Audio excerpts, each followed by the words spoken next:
Open టాక్కి స్వాగతం. జగన్మోహన్ రెడ్డి పాపాలు చేయటం, ఆ పాపాలకు వేరొకరు బలైపోవటం మనకు తెలిసిన చరిత్రే. రాజశేఖర్ రెడ్డి హయాం నుంచి కూడా జగన్మోహన్ రెడ్డి అవినీతి సొమ్ము దోచుకుంటే దానికి వేరొక అధికారులు బలైపోయిన ఘటన మనం చూసాం. ఐఏఎస్ శ్రీలక్ష్మి అందుకు ఒక ఉదాహరణ. అక్కడితో అయిపోయిందంటే అలాగే జగన్మోహన్ రెడ్డి అవసరం తీరిన తర్వాత వాడుకుని వదిలేస్తాడనేది కూడా మన అందరికీ తెలిసిందే. గతంలో గౌతమ్ సవాంగ్ కానివ్వండి, లేదా ఎల్వి సుబ్రహ్మణ్యం కానివ్వండి, పివి రమేష్ కానివ్వండి, వీళ్ళంతా కూడా ఎవరయ్యా అంటే జగన్మోహన్ రెడ్డికి అప్పుడు ఆపదలో అండగా నిలిచి తరువాత జగన్మోహన్ రెడ్డి చేతే బహిష్కరించబడిన వ్యక్తులు. ఎల్వి సుబ్రహ్మణ్యాన్ని ఎంత ఘోరంగా బయటకు పంపారో మనందరికీ తెలిసిన విషయమే. తాజాగా ఇప్పుడు జగన్మోహన్ రెడ్డి పాపాలకు జేపీ వెంచర్స్ బలైపోయింది. అంటే ఇప్పటి వరకు వ్యక్తులు బలైపోతే ఇప్పుడు ఒక సంస్థ బలైపోయింది. సరే, అంతిమంగా సంస్థ బలైపోయినా దాని ప్రభావం అంతిమంగా ఆ సంస్థను నడిపే వ్యక్తుల మీదే పడుతుంది అనుకోండి. తాజాగా జేపీ వెంచర్స్ అంటే మన అందరికీ గుర్తొచ్చేది ఇసుక. ఏదైతే జగన్మోహన్ రెడ్డి 2021 మే నుంచి 2023 మే వరకు జేపీ వెంచర్స్ అనే ఒక కంపెనీకి ఇసుక కాంట్రాక్ట్ ఇవ్వడం జరిగింది. అప్పటి వరకు కూడా టీడీపీ హయాంలో ఉచితంగా ఇచ్చిన ఇసుకను జగన్మోహన్ రెడ్డి ఆపేశాడు. పేదలకు ఉచితంగా ఇసుక ఇవ్వటం ఏంటి? పేదల దగ్గర డబ్బు లేదా? వాళ్ళ దగ్గర డబ్బు గుంజాలా? ఆ ఉద్దేశంతో ఏం చేశాడు? జేపీ వెంచర్స్కు కాంట్రాక్ట్కి ఇచ్చాడు. ఎంతకి ఇచ్చాడు? 1500 కోట్ల రూపాయలు సుమారు కాంట్రాక్టు విలువ. దానికి ఒక 18% జీఎస్టీ కలిపి రాష్ట్ర ప్రభుత్వానికి వచ్చే ఆదాయం. ఓకే, బాగానే ఉంది. కానీ ఇదే 2 ఏళ్లలో ఎంత వ్యాపారం జరిగిందయ్యా అంటే 30 నుంచి 40 వేల కోట్ల రూపాయల వ్యాపారం జరిగింది. ఎస్, ఇది అక్షర సత్యం. ఎందుకనంటే ఈ మాట నేను చెప్పటం లేదు. ఇప్పుడు నేషనల్ గ్రీన్ ట్రిబ్యునల్ విధించినటువంటి ఫైన్కు సంబంధించిన ఒక విషయం ఏడాది ఆలస్యంగా వెలుగులోకి వచ్చింది. ఇప్పటి వరకు మనం నేషనల్ గ్రీన్ ట్రిబ్యునల్ జేపీ వెంచర్స్కి 18 కోట్ల రూపాయలు మాత్రమే ఫైన్ విధించిందని చెప్పుకుంటూ వచ్చాం. ఒక రీచ్కు మాత్రమే ఫైన్ విధించిందని చెప్పుకుంటూ వచ్చాం. కానీ అది తప్పు.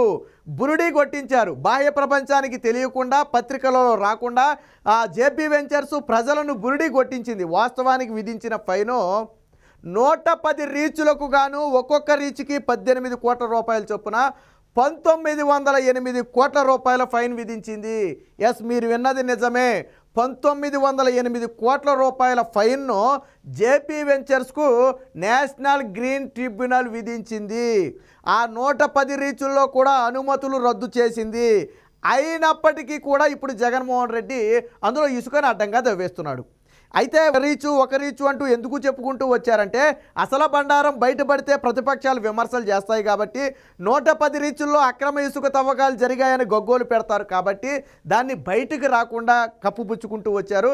అప్పట్లోనే అనుమానం వచ్చింది. 18 కోట్ల రూపాయల ఫైన్ అయితే కట్టేస్తారు కానీ సుప్రీంకోర్టుకి ఎందుకు వెళ్తారు వీళ్ళు? ఒక రీచ్కి ఫైన్ అయితే కట్టేయాలి కదా. ఎందుకంటే వీళ్ళు చేసేది వేల కోట్ల వ్యాపారం. 18 కోట్లు అనేది వాళ్ళకి ఆఫ్టర్ ఆల్. కానీ ఎందుకు వెళ్ళారు అంటే అది 18 కోట్లు కాదు, 1908 కోట్ల రూపాయలు, దాదాపుగా 2000 కోట్ల రూపాయల ఫైను. మరి ఎవరు పాపానికి ఎవరు బలైపోయారు? అడ్డగోలుగా ఇసుక తవ్వమని చెప్పింది ఎవరు? జగన్మోహన్ రెడ్డి ప్రభుత్వం. నేషనల్ గ్రీన్ ట్రిబ్యునల్ అనుమతులు లేకుండా కూడా ఇసుకను తవ్వమని చెప్పింది ఎవరు? జగన్మోహన్ రెడ్డి ప్రభుత్వం. తవ్విన ఇసుకను ఇతర రాష్ట్రాలకు తీసుకెళ్లి అమ్ముకున్నది ఎవరు? జగన్మోహన్ రెడ్డి ప్రభుత్వం. పేరుకు మాత్రమే పైకి జేపీ వెంచర్స్ అయినా దాని తెర వెనక ఉన్నది మొత్తం కూడా జగన్ రెడ్డి అండ్ కో మాత్రమే. గతంలో చంద్రబాబు గారు కూడా ఒక విమర్శ చేశారు. అక్షరాల అక్రమ ఇసుక రవాణా ద్వారా 40,000 కోట్ల రూపాయలు తాడేపల్లి ప్యాలెస్కు చేరిందని గతంలో చంద్రబాబు గారు విమర్శలు కూడా చేశారు. ఆ విమర్శల తర్వాతే ఒక వారం 10 రోజులు ఆయన అరెస్ట్ అవ్వడం కూడా జరిగింది. అంటే రాష్ట్రంలో అతిపెద్ద అవినీతిలో ఇసుక కుంభకోణం కూడా ఒకటి. ఇప్పుడు ఈ కథ అంతా కూడా సుప్రీంకోర్టులో ఉంది. ఇప్పుడు అడ్డంగా దొరికిపోయింది ఎవరంటే జేపీ వెంచర్స్. ఒకవేళ పొరపాటున జగన్మోహన్ రెడ్డి చేతులెత్తేసి నాకు సంబంధం లేదంటే ఈ 1908 కోట్ల రూపాయలు ఫైన్ కట్టాల్సిన వ్యక్తి జేపీ వెంచర్సే. అయితే ఇక్కడతో అవ్వలేదు, అసలు కథ ఇక్కడే ఉంది. మనం మాట్లాడుకునేది ఏడాది క్రితం విధించిన ఫైన్ వెలుగులోకి వచ్చిందని. మరి ఇప్పుడు తాజాగా అటవీ పర్యాటక శాఖ ఒక నిర్ధారణ చేసింది కదా, 500 రీచ్లలో అక్రమంగా తవ్వేస్తున్నారని. మరి 500 రీచ్లకు ఫైన్ విధించాలి కదా. మనం మాట్లాడుకునేది 110 రీచుల్లో ఏడాది క్రితం విధించిన ఫైన్ గురించి. ఆ 110 రీచులు అనుమతులు రద్దు చేసినా మళ్ళీ తిరిగి ఇసుక తవ్వుతున్నారు. అది నిన్నగాక మొన్న బయటపడింది.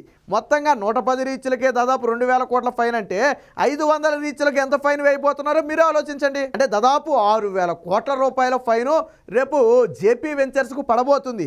ఈ వ్యవహారం మొత్తం కూడా సుప్రీంకోర్టు చేతిలో ఉంది. నిన్న మొన్నటి వరకు అంటే కేసుకు ఆధారాలు లేవు కాబట్టి జేపీ వెంచర్స్ దాన్ని కప్పుపుచ్చుకుంటూ వచ్చింది. కానీ పర్యావరణ అటవీ శాఖ పూర్తి ఆధారాలతో ఒక నివేదిక తయారు చేసి సుప్రీంకోర్టు ముందు పెట్టబోతుంది. ఆల్రెడీ నేషనల్ గ్రీన్ ట్రిబ్యునల్కి ఆ నివేదికను ఇచ్చేసింది. ఇంకో విషయం ఏంటంటే అధికారులు కూడా బలిపశువులు కాబోతున్నారు. జేపీ వెంచర్సే కాదు, మరి రాష్ట్రంలో అక్రమ ఇసుక తవ్వకాలు జరగటం లేదని తప్పుడు నివేదిక ఇచ్చిన కలెక్టర్లు ఎక్కడికి పారిపోతారు?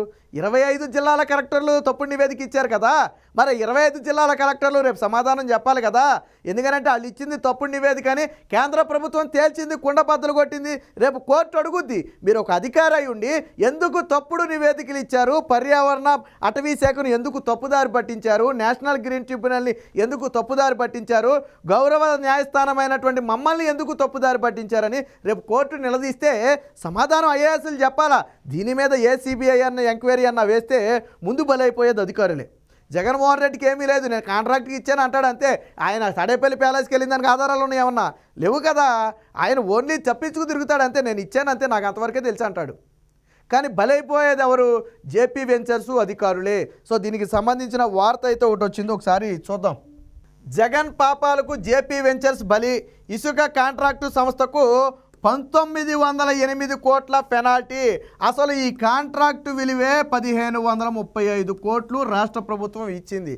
కానీ ఫైన్ ఎంత పడింది? 1900 కోట్లు పడింది. దీనికి ఒక 18% అదనంగా జీఎస్టీ ఉందండి.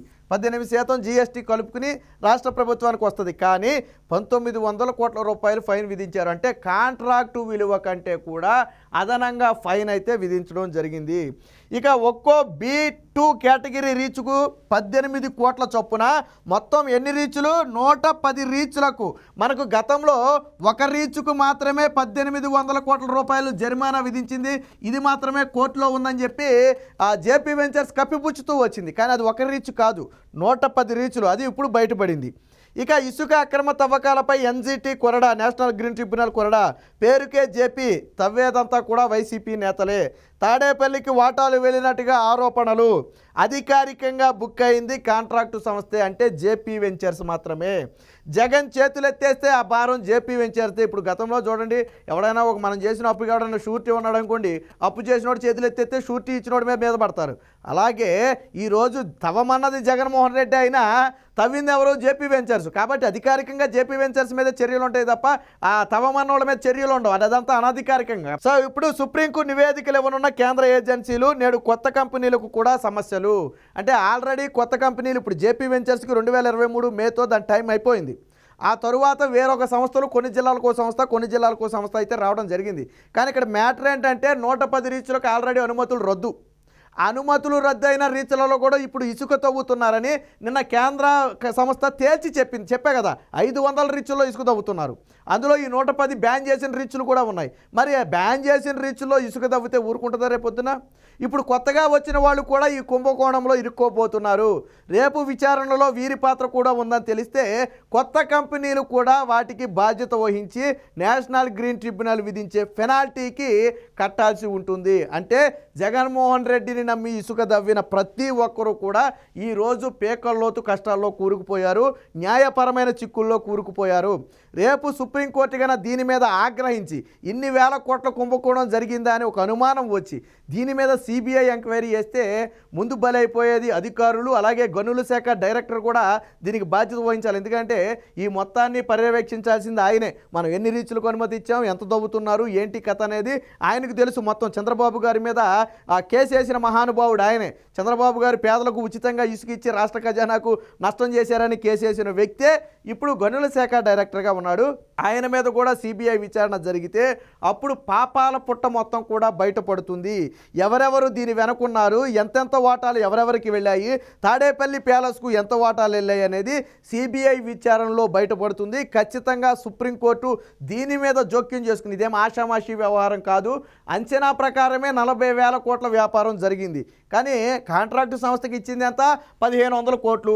పోనీ జీఎస్టీతో కలిపి ఇంకొక 200 కోట్లు వేసుకున్న 17 లేదా 1,800 కోట్లు మాత్రమే ఇచ్చినట్టు. మరి మిగిలిన సొమ్ము 40,000 కోట్లకి 18,000 కోట్లకి సంబంధం ఉందా?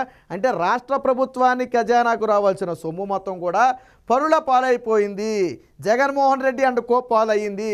కాబట్టి మొత్తాన్ని కూడా విచారణ చేసి దీని వెనక ఎవరున్నా సరే కఠినంగా శిక్షించాలి. ఏది ఏమైనా జగన్మోహన్ రెడ్డిని నమ్ముకున్నందుకు ఈరోజు జేపీ వెంచర్స్ అడ్డంగా బలైపోయింది.